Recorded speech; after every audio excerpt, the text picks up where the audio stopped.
Сәлем, мен сүйікті студентім, көңіл күйіңіз қалай? Бүгінгі сабақта біз тюрбан тігуді үйренеміз, ондай болса тезірек бастайық. Міне біздің шапанға алған матамыз, бұл велюр матасы, королевский велюр деп аталады. Сіздер ол шапанға кез келген матаны қолдана аласыздар, барқытты, жаккард, тағы да бетінде оюлары бар маталарды. Енді қараңыздар, велюр мен барқыттың айырмашылығы қандай?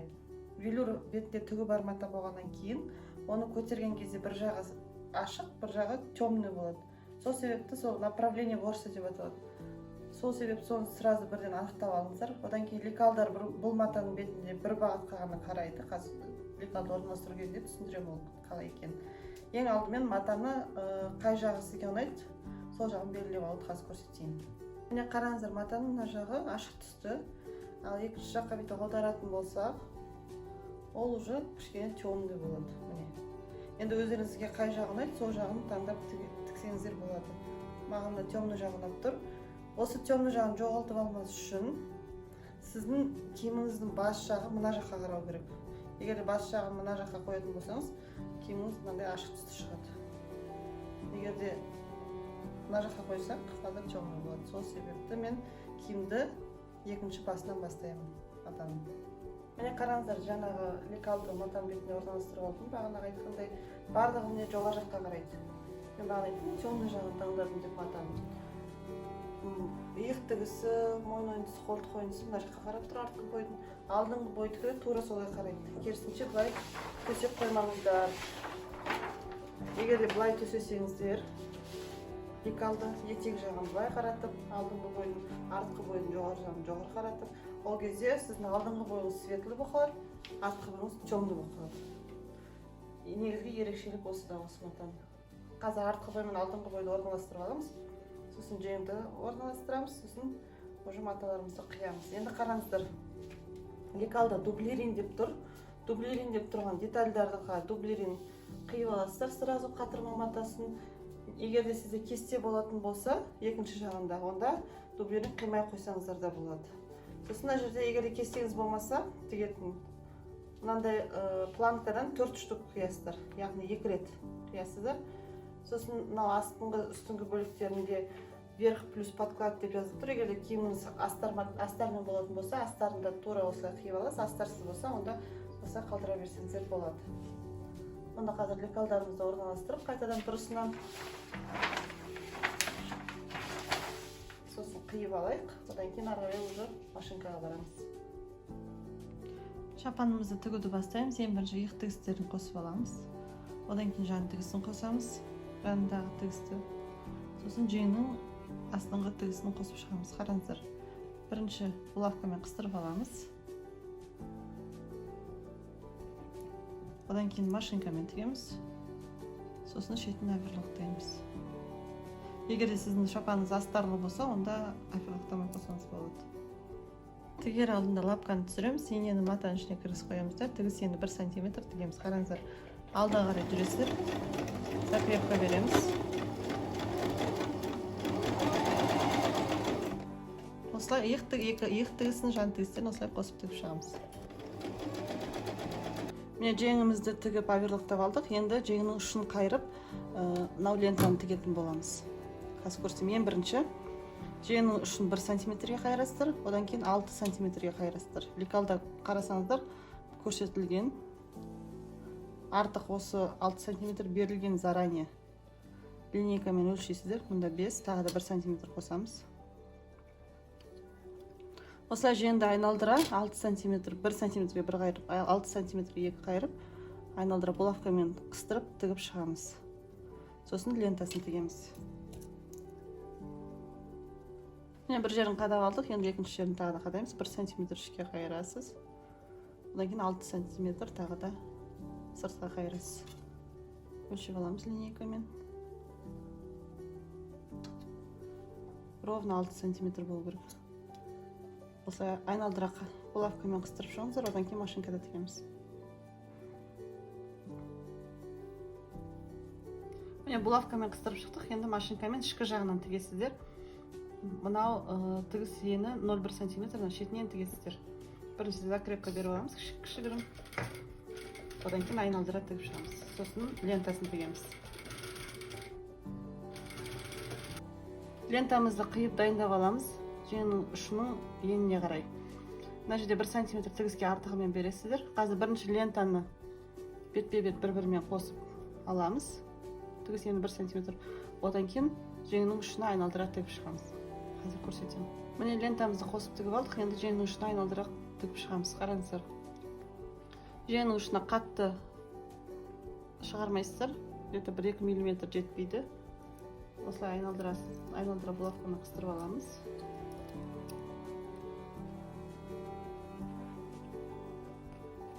Тек байқаңыздар, мына жақтарын жиырылып қалмасын, мына сияқты. Астын жөндеп аласыздар бірінші, одан кейін лентаны үстіне қадайсыздар. Одан кейін жоғары жағын мына жақты булавкамен қыстырып, айналдыра қыстырып шығамыз, одан кейін айналдыра шетінен тігеміз. Лентамызды булавкамен қыстырып алдық. Міне енді айналдыра тігіп шығамыз, бірақ жібін ауыстыруды ұмытып кетпеңіз. Лентаңыздың түсіне байланысты жіпті де міне ауыстырған сияқты ауыстырасыздар. Астыңғы жіп менде жасыл түс, ал үстіңгі жіп менде кішкене қоңырқай түс. Жиегіне лапканы жиегін түйістіресіз, сөйтіп айналдырып үстіңгі жағын, астыңғы жағын тігіп шығасыз. Закрепка береміз. Айналдыра тігеміз. Мен енді жоғарғы линиясын тігіп жатырмын, астыңғысын бірінші тігіп алдым. Енді жоғарғысын тігемін. Тура сол сияқты астық сияқты матаның жиегін лаптан жиегіне қойып тігесіздер. Велюр матаңызды, основной матаны бүйтіп жылжытып отырыңыз, өйткені ішкі жағында сборка болып қалуы мүмкін, жиналып қалуы мүмкін. Тегістеп қойып аласыз, одан кейін тігесіз. Міне жеңімізді тігіп алдық, лентасын. Енді қолтық ойындысына жеңді қондырамыз. Мына біздің қолтық ойынды жеңді ішінен шығардым. Жеңді оң бетіне қоясыздар да, бүйтіп қолтық ойындыға саласыздар. Сол кезде қараңыздар, бізде жеңде 2 насечка бар. Міне біреуі, екіншісі, міне. Насечкасы бар жағы алдыңғы бой жаққа қарайды. Себебі алдыңғы бойда да мынандай насечка бар. Екеуін бір-бірімен түйістіресіздер. Булавкамен қыстырасыздар. Жан тігісі мен жеңнің астыңғы тігісін бір-бірімен түйістіріп қыстырасыздар. Тігістерді бүйтіп айқастырып жазсаңыз болады, себебі қалың болып кетеді. Одан кейін жеңнің екінші насечкасы ол иық тігісіне қарайды. Осылай насечкаларды бір-бірімен қосып алғаннан кейін қалған жерлерін булавкамен айналдыра қыстырып шығасыздар да, тігіп, одан кейін оверлоктаймыз жеңді. Мына біздің шапанымыздың планкасы, мына артқы мойын ойындысы. Бұл сіздерде 2 деталь болу керек. Егер мынандай лента болмаса, 2 детальдің біреуін полностью дублировать етесіздер. Себебі мата созылғыш, дублирован матаны созбайды. Менде лентам қатты созылмайтын болғандықтан мен екеуіне дублировать еткен жоқпын. Содан кейін лента түзу болғаннан кейін ортасынан қиып алдым да, қиғаш қиып, осылай тігіп шықтым. Қарасаңыздар, міне қиғашынан қиылған. Осы қиғашын қысқа жағы, жоғарғы жағын, мойынның жоғарғы жағына қыстырам. Міне, тура ортасын тауға аптачканы. Одан кейін қазір бір жағын тігіп шығамыз. Бір жағын бір-бірімен қосып алғаннан кейін екінші жағын шапанға қосамын, аптачканың, планка екеуінің. Одан кейін лентаны үстіне бастырып тігем. Қазір сіздерге көрсетемін оны. Ең бірінші мына тігісті жүргізіп алайық. Тігіс ені 1 см. Міне аптачка мен планканы лентаға қосып тігіп жатырмын. Тігіс ені 1 см. Осылай түзу тігіспен тігіп шығасыздар. Мынау бізде артқы бойдың мойын ойындысы шапанымыздың, иық тігістеріміз. Бір-бірімен түйістіресіздер. Артқы бойдың ортаңғы сызығын табасыздар. Одан кейін бағана тіккен артқы мойын ойындысы мен аптачканың, планканың лентамен қостық қой. Оның да центрін тауып аласыздар. Тігіспен тігіс түйістіріп, міне ортаңғысын. Одан кейін осы белгіленген 2 нүктені бір-бірімен қосамыз. Сөйтіп, мынау бірінші слойды шапанға тігіп шығамыз айналдырып. Қазір булавкамен қыстырып аламыз осылай. Иық тігісі мен мынау тігісті бір-бірімен түйістіресіздер.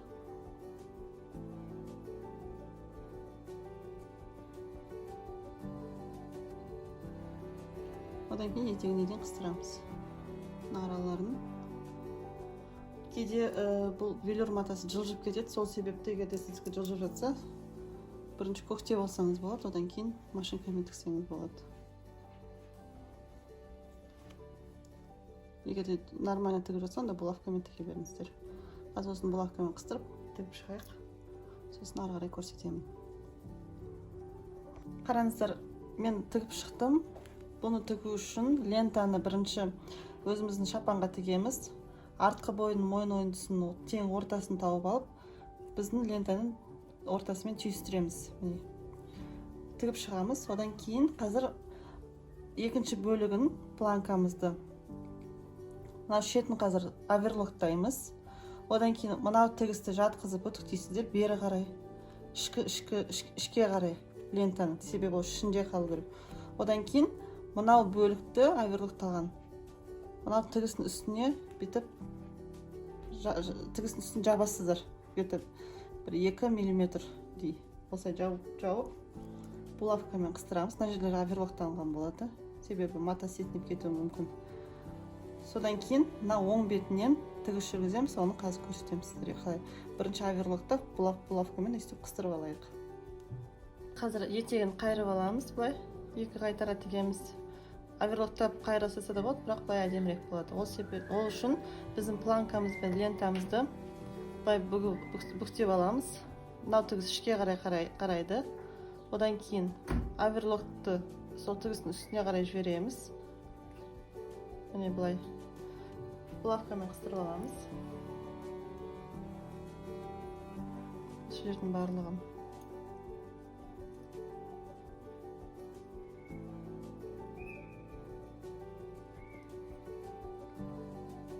Қазір енді бұлай тігіс жүргіземіз, қараңыздар. Тігіс ені 3 см.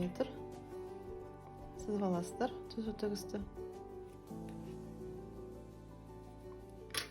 Осылай түзу тігіс жүргізіп шығамыз. Соңына дейін. Одан кейін аны қайырып тігеміз. Екі жағында өйтіп тігіп алайық, бірінші, одан кейін қайырып тігуді көрсетемін. Міне қараңыздар, қайырып тігіп алдық, одан кейін оң бетіне аударамыз, осылай. Мына жерде артық жерлері болса қиып тастаңыздар, мешкілдеп тұрсам.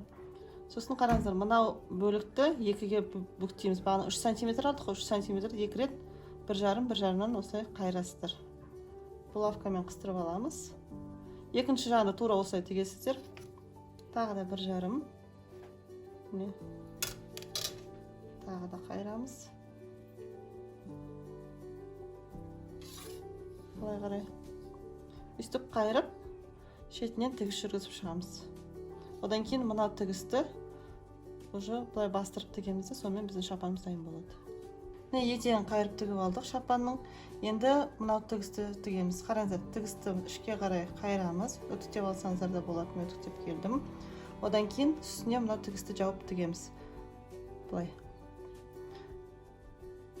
Ені қанша болу керек десеңіздер, мынау оверлоктың ені мен тігістің ені біткен жері осылай келу керек. Қазір үстінен бір бастырып тігеміз оң бетінен. Осы жерде булавкамен қыстырып аласыздар. Получается, сонда 5 мм ғана шығады ғой бер жағына. Осылай қыстырып аламыз, қазір көрсетемін қалай тігу керек екенін. Айналдыра осылай бәрін булавкамен қыстырасыздар. Одан кейін оң бетіне аударып, оң бетінің мына жерінен тігіс жүргізем қазір 0,1. Тігіс ені 0,1 см. Осылай айналдырып тігіс жүргізіп шығамыз, сонымен үтіктейміз, біздің шапанымыз дайын болады. Құрметті менің студентім, бүгінгі сабақта сіздер мынандай шапанды тігуді үйрендіңіздер. Жиегінде және жиегінің ұшында мынандай әдемі тесімалар бар. Сіздер өзіңіздің фантазияңызға байланысты тесіманың түсін өзгерте аласыздар. Сіздерде де осындай керемет шапан шықты деген сенімдемін. Ондай болса сәттілік тілеймін.